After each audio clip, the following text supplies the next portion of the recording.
Okay, so now I'm just recording this for anyone that sort of can't come on. As just said, my name's Steve Torso, and I've got our Head of Customer Success, Sydney McDessie here. Now, to give you some context, now we're sort of hitting 12:30. To give you some context, the whole reason why we decided to do this as a session was simply because we've just gone through the experience of raising capital ourselves. And, you know, for me, like, look, I've been in this area, you know, obviously being WI, I launched it October 2008. So the area of capital raising has been around for some time. And what frustrates me is that everyone tries to make this area feel like it's some sort of mysterious sort of dark arts area rather than actually more of a process related and sort of science driven aspect. So everything that we sort of want to communicate is more about the process side. And so as we go through this, now look, we may not have all the answers for you. What we want to do is we just want to share our own experience and also share some of the experience we've been providing to companies. And also I just want to break down for you step by step what we did for our process in the hope that it's going to be useful for you. Now, look, just to give you some context, the objective for us going forward is we want to try and aim to do some sort of monthly related capital raising webinar, and it's going to be basically driven by you.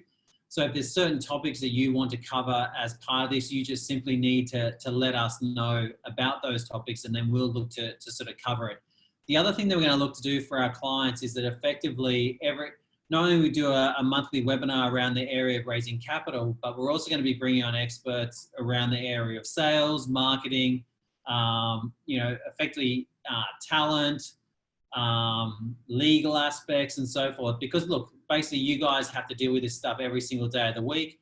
And the way I'm sort of thinking about things is that for me, I've been really lucky in this last sort of 18 months where effectively the guidance which I've had from people who are close to wholesale investor has made a significant difference for us and the company. And my hope is that with that difference, I want to ensure that we benefit our sort of ecosystem as part of that. So that all said, all the intro parts, I'd like to welcome you all on. We're up to sort of 10 now, which is great for our sort of first session.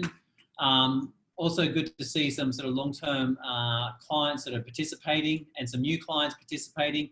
So everything that we want to go through this is trying to be as pragmatic as humanly possible. Like the idea from our side is you walk away with sort of take home value that you can sort of overlay into your existing raise. Now, look, the reality is some of what we're going to be talking about, you may have seen me actually do this for my own process, and you'll be going, that makes sense now. And that's also sort of what we're going for. All right, so what I'll do is I'll kick off, and as I said, feel free to ask questions at any time. I want to make this as engaging as possible.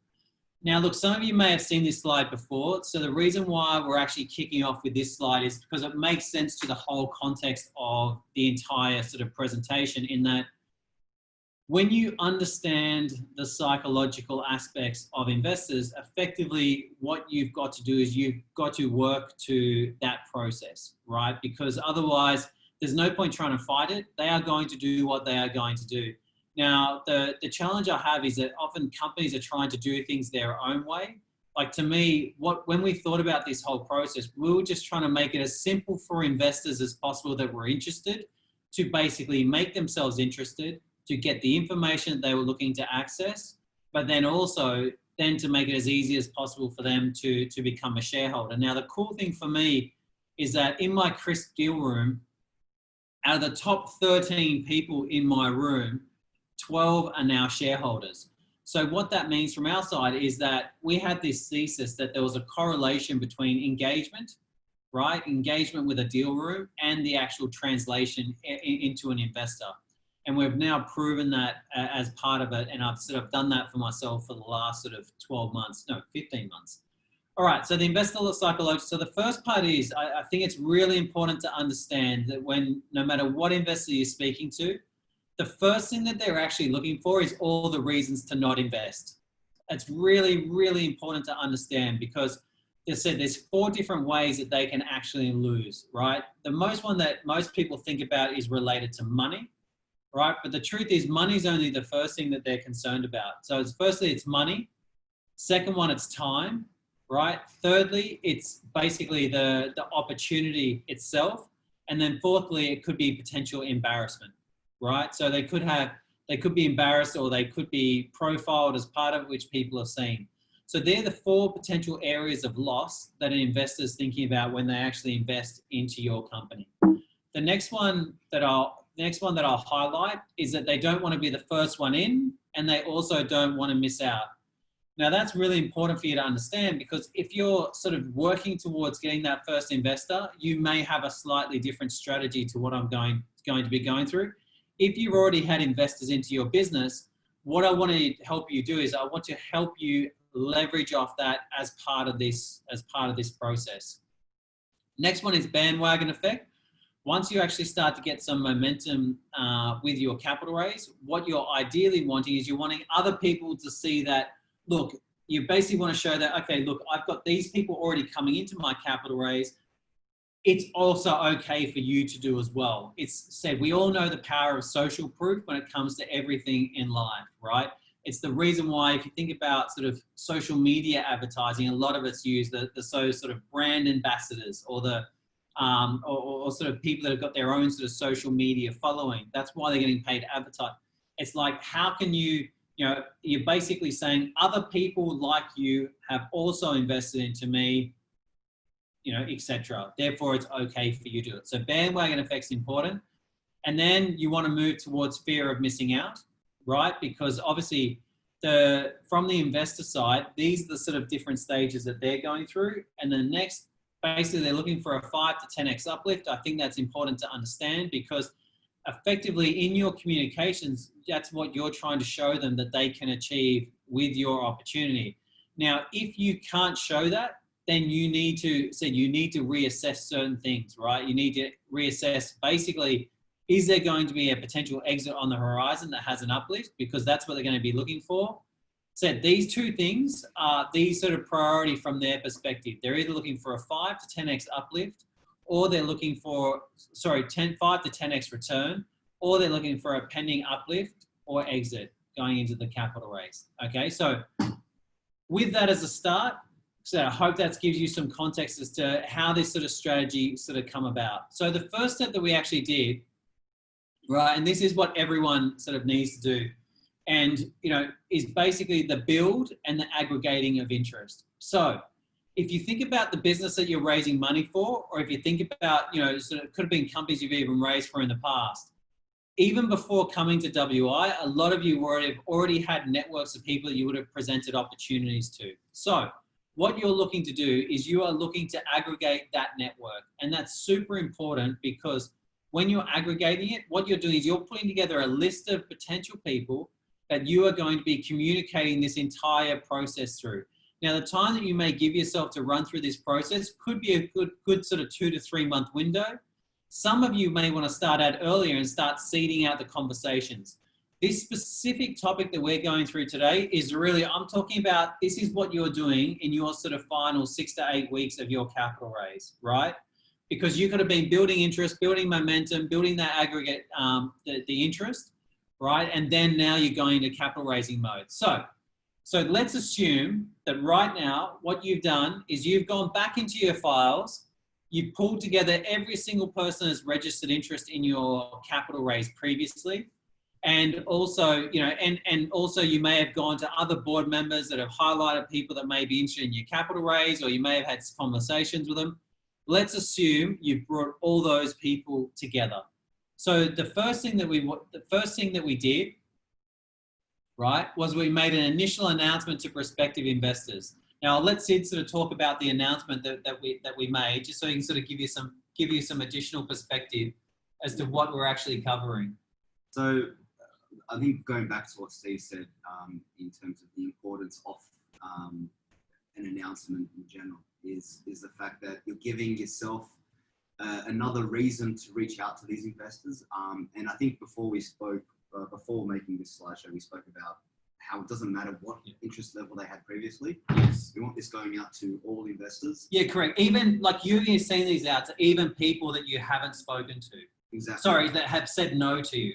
Yeah, and the reason is you don't know where they sit now in terms of their decision making levels, or the stage of decision making they're in, or the mindset they're in, as opposed to when you first actually initiated contact with them. So an announcement has to be strong enough for them to open it up, impressive enough for them to read further and entice them, I guess, and also impressive enough for them to engage in further conversation with you. The announcement that we used, which was, do you want to touch on the actual announcement? Sure. So we talked about an LOI, a letter of intent for a significant portion of the raise from a venture fund in the UK. And sorry, and I'll just add to give context to that. So what was happening from my side, it was I was getting people interested. I was having discussions with people. They were coming into my deal room. They were checking it out and so forth. And then I sort of got to the point where I had enough people in the room, and also I had enough sort of momentum where, when I say momentum, it wasn't like people were just sort of throwing money at me, right? So what I realized was I needed to take those people that were registering interest and also that had registered interest over the past however long, and actually create some sort of, create some sort of momentum towards an outcome, which is where this sort of initial announcement. So the LOI was and look, the reality was we'd actually signed the letter of intent 2 months before we actually ever announced it, right? But I knew that I wanted to use that as an announcement because I was covering off, if you go back to the first slide, what I wanted to cover off straight away was that don't want to be the first ones in, and don't want to miss out. So I wanted to highlight that there was already someone at the table, right? And that was important from my side. Now, some people do this differently. Some people talk about, they've got interest for, 50% of the raise or 70% of the raise or whatever it may be. But that's effectively the starting point. And while we're talking about that, while you guys are watching this right now, just in your own heads, think about what would be an announcement big enough and engaging enough to act as a reason to reach out to investors again. A reason beyond the fact that you just want to speak to them to raise capital. So keep that in mind and perhaps note that down as well, because this is crucial to kicking off this entire process. In fact, not only think about one announcement, actually think about 3 or 4, because what's actually examples of announcements as well. So we should send out afterwards. We'll send you some examples of announcements, but you guys would have seen this coming out through the WI database. Basically, we lined up 4 announcements, which I'll share with you in a second. And I made sure that, because what I like doing is you're either going to be seeding interest or you've got to be leading towards an outcome. And in this stage, we were leading towards an outcome. And if you haven't spoken to an investor in 3, 4, 6 months, whatever it is, there's going to be something that's happened in your business, right? So it can be a raise. Like, not everyone's going to have an LOI for that amount of money, but you could have an announcement about a specific an investor coming in, a new number in terms of traction, a milestone that you've hit over the last 6 months, a new client, a blue chip client. Anything that gives you a reason is actually is useful, because it's so much better. No matter what the announcement is, it's so much better than just reaching out for the sake of raising capital. All right, so I'll go on to the next one. Now, as I said, I've been building interest in the raise, and then I thought what I can do, and I said I teach this in my my workshop that I do about the 7 steps to raising money. The next thing that I actually did was I thought, you know what I want to do is I need to centralize energy in some way, shape or form. I need to concentrate that attention towards my offer and my opportunity. So the announcement was a fantastic first step. Then what we did was we invited people to a webinar, right? Now that was important for me because what it did was gave me the opportunity to actually present my entire offer to potential investors. Now you think, basically, the frustrating part for me was not only did I get people coming to my webinar, but I got investors coming, but I also had people coming that basically thought I was giving tips on raising money on it, which was not the case. But it was, it's just people have different perception. But what it meant for me is that effectively what I'm looking to do when I go through this process is I'm looking to create simple touch points, no different to what you would in any other marketing or sales process whatsoever. You're effectively looking to create touch points. You see this happen with IPOs, right? You see this happen with listed companies. When they go into the IPO, all they are looking to do is they're looking to create momentum. You got to think about it You got to think about your capital raise as it's a snowball going down a hill. So at the start, you've got your little sort of snowball that can fit in the size of your palm, and you want to roll it down the hill. And effectively all the different things, whether it be announcements going out, whether it be webinars that you're doing, whether it be other emails that you're sending, it's all about continuously generating interest. And you had value in that webinar as well. So like it wasn't, you pointed them to further content and you had value in that webinar for them to actually watch that content too. Yes. Right? So that's, if we're going to take a step back, initial announcement and then have something to lead them to as well, whatever that may be, that piece of content. Yeah. As a nurturing campaign. And I was going to say, one thing that I did on this webinar that I hadn't done before that I think you might find interesting is that what I've realized with the more I speak with investors is that effectively this game of capital raising and investment, it's really all about alignment of thesis. So if you get past the part of they like, trust, and respect you, the next decision made for their investment is does your thesis align with their thesis? So often when I went through my initial conversations, and I'll get through this in a second, is that I was just trying to understand what their thesis was for my space to ensure that there was alignment before I even sort of bothered talking about anything more. Now, the other thing that I did is after I got people registering for the webinar, so we sent out an invite to the webinar. After people registered for the webinar, right, we set up an automated email which referred them to another presentation that I had done. Now, this will be helpful for some of you. Now, for all those new people that come on, welcome. I know there's some people that have come on late, but obviously welcome to the session. What was really important about this next part of what we went through was that effectively I was getting to a stage where I was frustrated that some people didn't actually understand what were some of the frustrations that you face as a company. In fact, I had a prominent VC tell me the other day that asked, what is the problem that we solve, right? Because from a prominent VC's perspective, there is no issue with raising money, right? In fact, because their thesis, their feeling is that all the great deals get funded. So if you're not funded by a VC, then technically you're of no interest. You're of no interest for investment. Like that's unfortunately the black and white world that VCs live in. So what I had to do is I realized that I had to communicate some of the frustrations that people actually have. So I created a webinar called The Future of Capital Raising in Venture Investing. What's funny for me now is that I get invited to give that talk for other people's events, even though I initially just did it to help my own capital raise, right? So this automated email directs to that other YouTube video talking about what is the future of what is the future of capital raising in venture investment, right? Because to me, I said, and the whole purpose of why you do this for yourself is that effectively what you are trying to do is you're trying to create a pathway for the investor to get access to the information that they want without you having to spend hours and hours communicating to it, but you're giving access to them in a time where they can go and watch it themselves. Now, you know, I found for me that what's really interesting I found with Crisp is that if I send someone an email and it's got 5 different documents attached to it, you can be assured that they're not going to look at any of those attachments. But when they go into a deal room, they download every document and then they start going through your frequently asked questions at the same time as well, right? So that's sort of important to note. So that's the automated email. And then the next part is that effectively, yeah, there we go. All right, so we're talking about aggregating investors at all levels. So now after we've aggregated the interest and then we've gone through that process. So if we just go and research, so we've done an initial announcement to prospective investors, then we've gone and hosted a webinar. And then also as part of that, we've gone and introduced them to a video which talks about basically the problem that we're solving for our own business.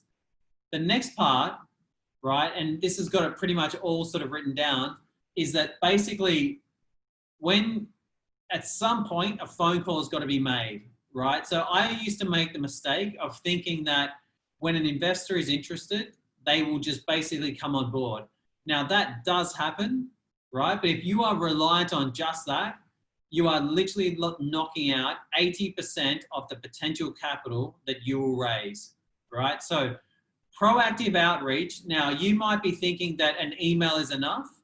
I can assure you that a phone call is also required, right? So, I think Sid, I'll get you to go through this part. I was going to say that the operative word there is proactive. You can't depend on these people to come, or these people meaning prospective investors, to just be knocking down your door asking to enter your company. So once you realize that, and once you've built this pool of interest and you've got contact names, you've got emails and numbers, you're in the position to go out there and sell. And it seems like a weird term to use, that being sell when you're raising capital, but it really is every founder turns into a salesperson, and the team raising capital turns into salespeople. So what we did was we worked our way backwards. So we know that the end goal here is to get a share application in the hand of an investor who's been nurtured and understands exactly what our value proposition is. So we worked backwards, right? And what we came up with was, I'd say, 2 or 3 phone calls, in the sales process, 2 phone calls and 2 potential emails. And we did a lot of scripting up front. So as you can see there, every phone call is goal orientated, right? So phone call number 1, bear in mind they've seen the email with the LOI in the announcement already, right? So they already got some understanding of there being some progress with your company. What we're going to do after that is have about, what I'd say, we had another 2 or 3 updates in that phone call. Yeah. And those updates were obviously second to, in terms of all factor to the LOI. It was more centered around future ambitions, technological progression. Yeah. And was there any other ones in particular? So like it was the key things that I found people have been asking me about, or that I knew that was sort of relevant to the opportunity. So it was more sort of related to the growth aspects. Yeah. So I would say the biggest thing for you is when you script that out, have those 3 or 4 ready. Now, the biggest thing it does, right, and Sid won't mention this part because he doesn't understand our nature as founders, is that the most beautiful thing about scripting, now listen to my words, the most beautiful thing about scripting is that it stops us crapping on about stuff that's not going to be important for them, right? It stops us waffling on about the latest thing that happened during that day or something that we're thinking about for tomorrow, or do you know what I mean? What it does is it keeps us absolutely concentrated on a specific type of discussion that's relevant to an outcome, which is your capital raise, right? So scripting the phone call is so important, and also scripting that outcome of leading to a second, basically the next step being, the next outcome being going into a deal room. Have your goals set out.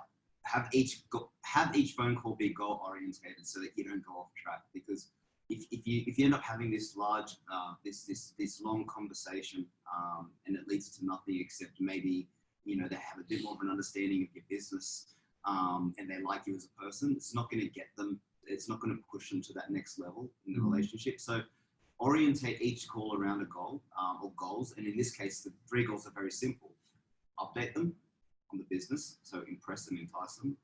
Get them to the deal room where your due diligence documents are, and book a second call.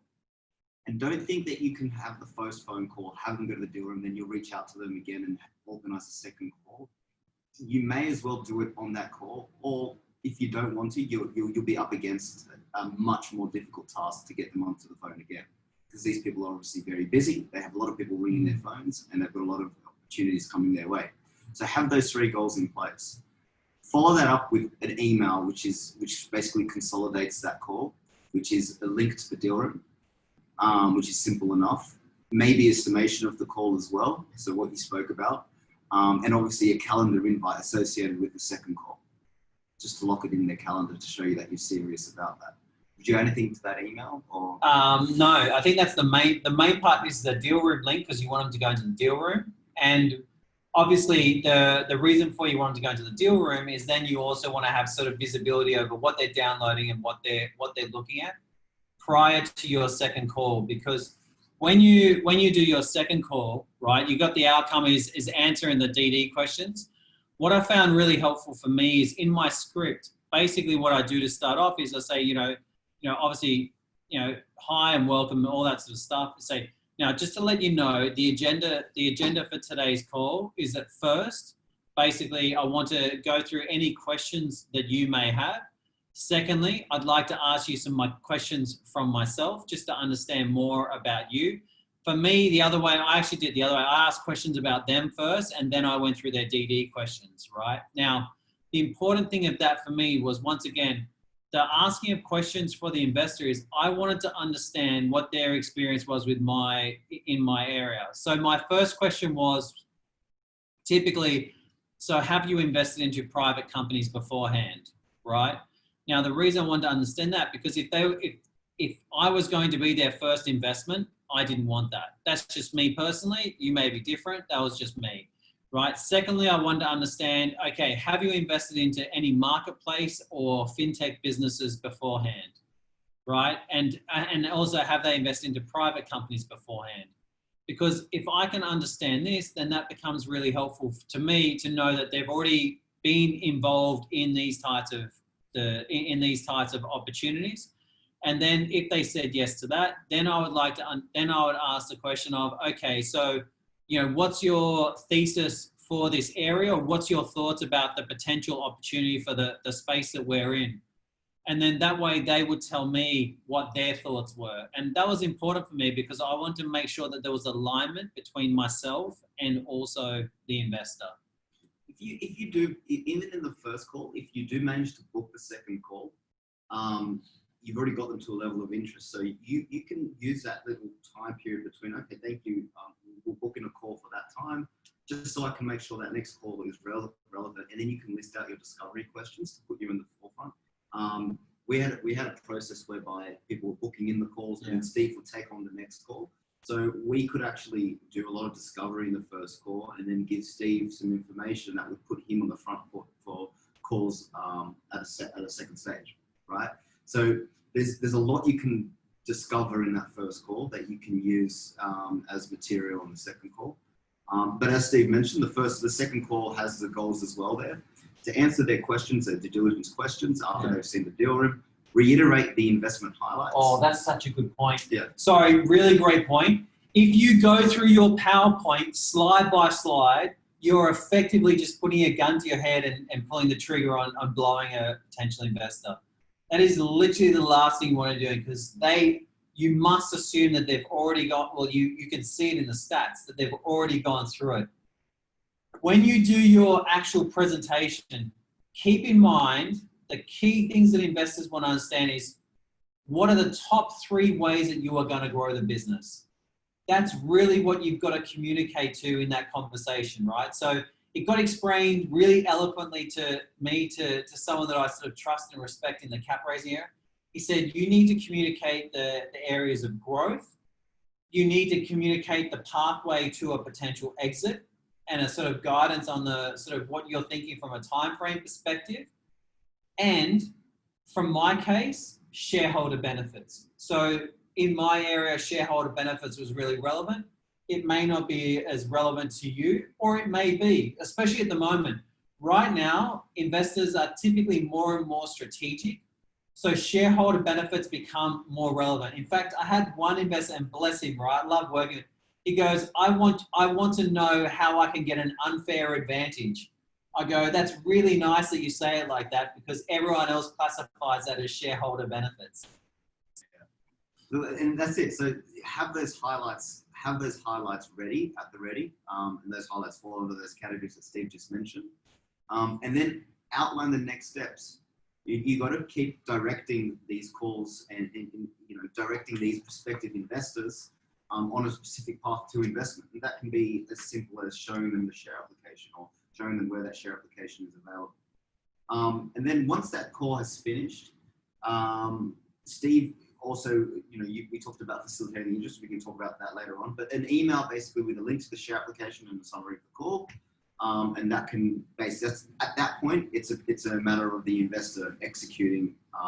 But we can talk about this awkward position between having all this sales process done, the share application being in the inbox of the investor, And now there's this awkward period or arena where you have to sort of manufacture momentum and push it and facilitate the interest. I was going to say, yeah, and on that, at the end of that second phone call is actually when you highlight when the actual closing date for the potential offer is. Now, Yeah.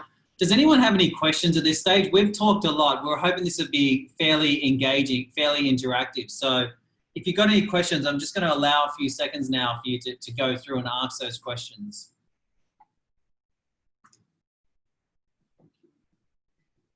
I'm looking at Q&A. It says no open questions. So does anyone have it? Does anyone have any questions? Or have we set this up so that you can't ask?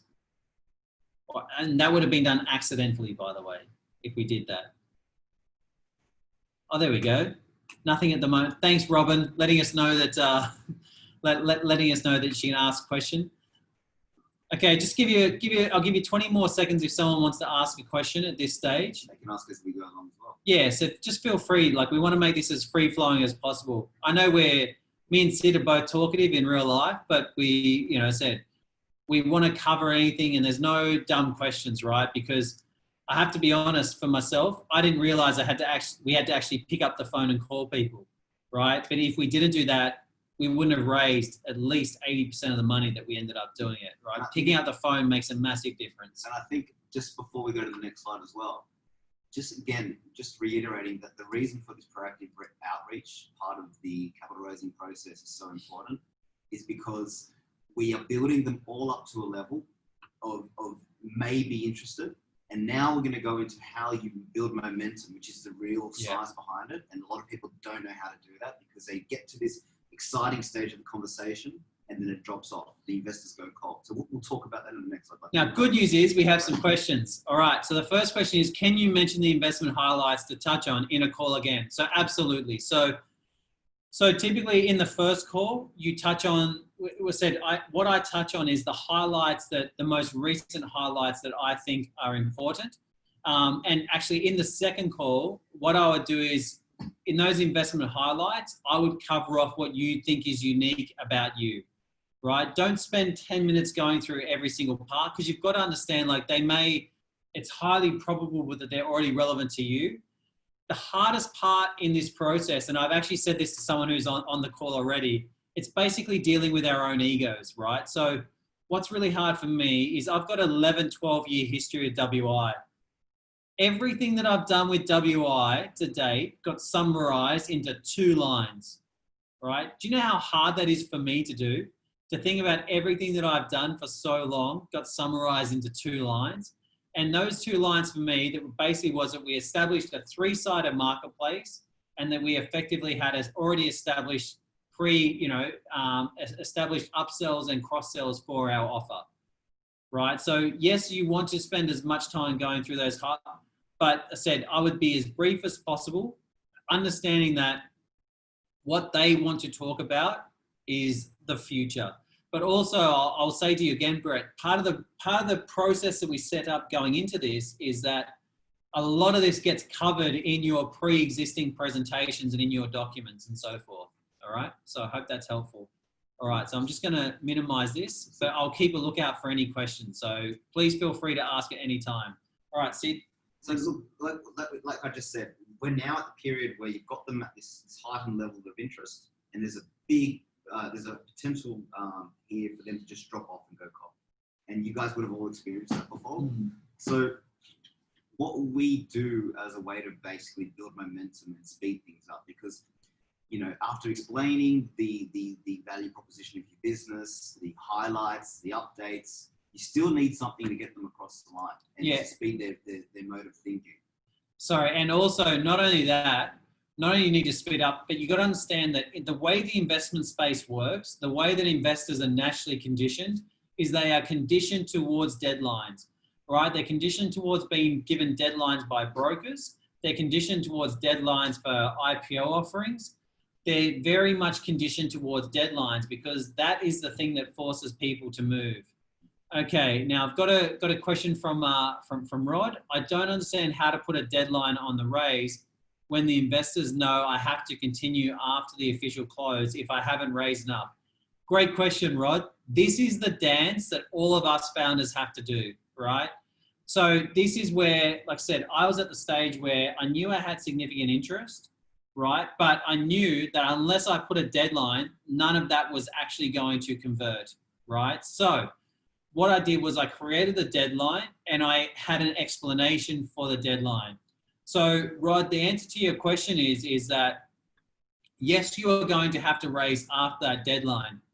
What you need is a clear communication as to why that deadline is important, whether it be for, like for me, I said the deadline for my one was important because what it would allow us to do is what it will allow us to continue momentum until we were able to access the capital from the LOI, from the UK investment group that was looking to come on board, right? So that's why we'd set the deadline.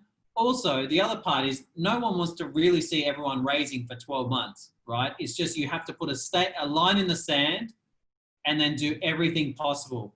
And yes, it is a gamble, right? But you've got to be smart about it. You've got to give enough. It's got to be long enough that they feel like they've got time to think about it and digest it, but also short enough in that they know that they also have to move now. So I hope that helps you, Rod. Okay, sorry, I'm just gonna minute.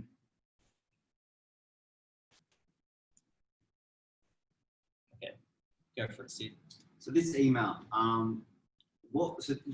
again, this will be going to everyone that in this process that you've brought onto the table, the discussion table. You've spoken about the opportunity. They understand it inside out. They understand what you're trying to raise, what you need. You've had all the conversations you need to have with them. And say there's a list of X amount just sitting there. You segment out of that list those who have been sort of cold turkey on you, and as well, and also include those who have been quite warm with you but haven't actually executed, and send them this deadline email. So let's go through the structure of the email. So the first part is obviously the introduction to the raise and the amount raised today. So the reason why this part's important is, you're reintroducing how much you need, and you're also sort of bragging about how much you've raised so far. This goes with the assumption that perhaps you've got a few lead investors so far that have come in through this entire process, right? Because remember, the deadline email is only used for those who haven't executed and transacted into this raise. So there is a fair assumption that there may have been one or two lead investors at this point, right? Because you're coming towards the end of your raise. And you also need to count your existing shareholders that have also come into the raise as well. Yes, exactly. Yeah, that's okay. So introduction to the raise and then the amount you've raised. So, I'm raising 1 million, we've raised 500K so far. Then you go into notable updates and milestones again. And the reason is because you've got to remember they're looking at 15 to 30 other opportunities that month, and you've got to be absolutely consistent in doing that. Correct. So you've got to remind them what the update is. So, hey, we're raising 1 million, we've raised 500K. This is what we're planning to do. This is what we've achieved in the last 3 months. Boom, boom, boom. Okay, and then the next one. Sorry. The deadline announcement, right? So this could be as simple as a line, and I think I've got the line here. It could be as simple as company XYZ invites you to participate in their round before they close on, and then have a specific date, right? And you can put it 2 weeks out, 3 weeks out, whenever you want, but close enough so there's momentum being built, but far enough for them to not think that, oh, it's too soon, don't worry about me, it's fine, okay? So those 3 things is in a very short, succinct email sent out to that list of people. It will work wonders in terms of manufacturing momentum in this awkward phase of the raise. And it will also strip line those who are going to waste your time, which I think is also important, right? You don't want to continue talking to people that are just going to waste your time and never actually going to execute. So this will actually clean out that entire list of those who are still haven't executed but are still semi-interested and move them to that next level. Okay, and you're giving them a reason as to why you're moving to the next level. The reason is you've actually raised a segment, a section of this, a part of this raise, and you've got traction or you've got updates that prove that you're on the up, and you've actually got a deadline, so they have to make a decision quite soon. Do you want to speak to that at all? Yeah, all I'll say is just have the philosophy in your head. Tell them what you're going to tell them, and then tell them what you've told them. Like this is very, very common in any sort of type of communication, education. any type of process. And you've just got to be consistently reinforcing that, because we are all being, like, whilst it is the most important thing in your life, understand it's not the most important thing in the investor's life. Yes, they may want to participate. Yes, they like what you're doing. But even if they're investing 100K, 200K, just assume that you are not the most important thing in their life right at that moment, even though it's the most important thing for you at that moment. And we had investors come back and say, I actually would not have realized this was still open, and I actually forgot.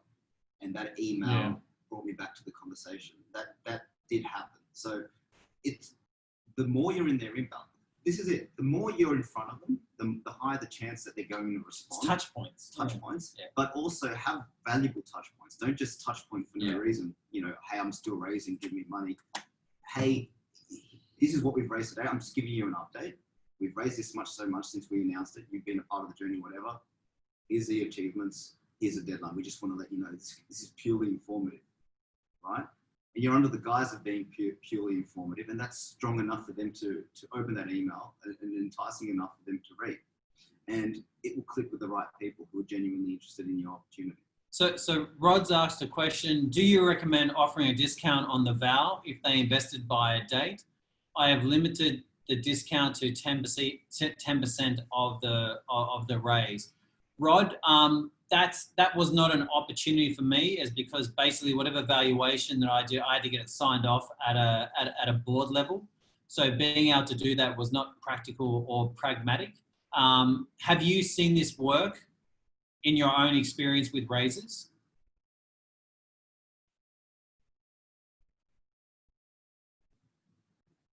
Whilst we wait for you, with a bit of awkward silence. I think if you've got things at your disposal to entice them further, sure. But I said it's just that the hard part for me is that if you're throwing that in at the end, then it may come across as desperate. Especially, like, I don't typically like to offer things that people don't ask for, right? So, as I shared, I had shareholder benefits ready, not discounts, right? But definitely had shareholder benefits ready. Yeah. Okay, I'll move on to the next slide. I'm sure you replied to me at some stage, Rod. So this slide's obviously. Oh, I go back. Shit. Sorry. It's just us talking about this. So facilitating the investment, which is all about how we make it easy. Okay. You might have to type the answer. Yeah. So basically, now what we should try and do is we should try and open this up afterwards. We might have to get Patrick in. Basically, do you want to just grab him? See if we can turn it. See if we can get people to actually get verbal. So basically the other part is just make it really easy. Like, your job is to make it as simple as possible for them to come on board. So after you've gone through that entire process, you've made it simple for them, you've answered their questions. Mostly it's done on a second call, but then if you need to go to a third call, that's fine. But then it's really just about facilitating it. Now I'm just going to bring Patrick to see if we can sort of get people to asking live questions. Now, don't everyone talk at once.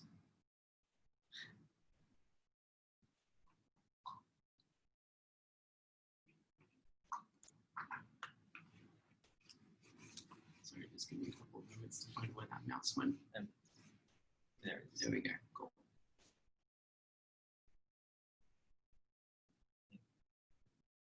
You can just allow people to talk. Okay. Yeah, I'll do that. So you'll be able to select them. All right, Rod, hang on a second. Does anyone want to ask any questions? Just while I unmute Rod. Okay, go for it, Rod. You might have to unmute yourself. You'll have to unmute yourself now, Rod. Unless you can unmute. Just hover over it. Ask to unmute. That's not successfully working. All right. So look, does anyone have any more questions? We want to try and keep this to sort of 45 minutes. So we're getting close to that now. Actually, we're getting right on that now. So does anyone have any questions to sort of finish off?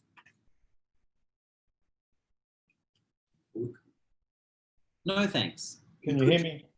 Yeah, now we can hear you, mate. Yeah, sorry, it's coming back to my question about the value. I'm in the position I can vary the value. Interesting, I'm doing 3 raises, as you probably know, Steve, for 3 different gigs. Yep. And one of them, I put the value up significantly with lots of evidence, and that helped me raise. Yeah. But I do like offering a discount if money comes in by a certain date. That's a reason to offer a discount, and then after that it rolls over and people pay more, and that has worked. Okay. But yes, you've got to be careful not to make yourself look desperate. But at what timing do you actually do that? Do you do Try that? and do it. And do you do it at the start of the conversation? Yeah. What's your timing? Yeah, I think it has to be done very, very close to the start. Otherwise, you do look desperate. Yeah. Okay. Good points. Yeah. Cool. Thanks, Rod. What we were going to touch on in this last bit was making it comfortable. So I think this is also an important point. So I don't want to miss out on it. It's when you're sort of convincing people about your business. Actually, I was going to say, see, just use the word convincing, right? See how specifically highlighted is? Facilitating is super important, right? I'm not a big believer in trying to convince someone across the line. I'm more of a believer in that all you are doing is you are setting up a process to communicate your proposition, right? You want to be convincing in that, but it's not about, I don't want someone to invest that wasn't thinking about investing. I basically want people that are, looking to invest, maybe a bit borderline, but just wanting, like, to give you, I'm literally catching up with him shortly. Let's just make sure basically I had an investor send me through an email, right? Where not only did they actually sent me an email telling me why they weren't going to be investing, right? It was the most eloquent email that I've seen from someone to basically say that they're not going to invest. And basically, am I muted? You're not. No, I'm not. So, and what was really nice about it was that we ended up having a discussion. He's actually now a shareholder, right? And it was because to be honest with you, what I just communicated about communicating your key areas of growth, in my first presentation to him, I didn't communicate that. So I learned from that, I adapted my presentation, and now I'm sharing it with you so that you don't make that mistake, right? And I think that sort of stuff is super important, because if you can learn those small things and help share it with other people, it makes a big difference. Like Rod's strategy about, saying that we've got a limited discount for the first for a portion of the raise. That could be helpful for some people for getting their first investors on board, because momentum is everything in a capital raise.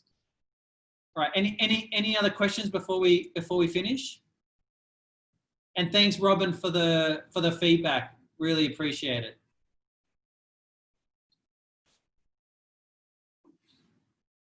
Thank you, Bharat, for the feedback as well. Much appreciated.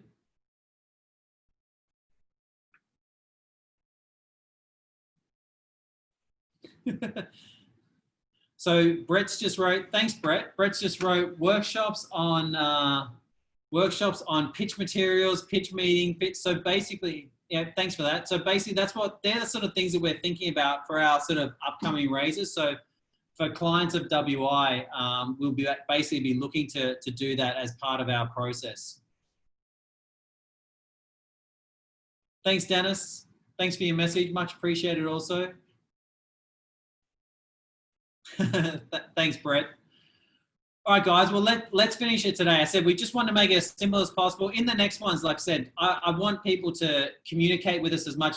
It's one of those things. I don't want to come across to you as we know absolutely everything. All I want to do is just show you what worked for us. And also, I'm lucky that Sid, before he actually came to WI, was involved in a lot in fundraising for funds. My co-founder Ruben has also raised a lot of money. And also, some of you may have dealt with Lee from my team. Lee's background was as a corporate advisor. So a lot of what I was saying, what makes me look good was actually my team. It was actually me just taking guidance from my team of people around me about going through the process, right? It's not because I am good. I basically just listen to their advice. We put it into a structure, and then we just work to that structure. So hope that's really helpful.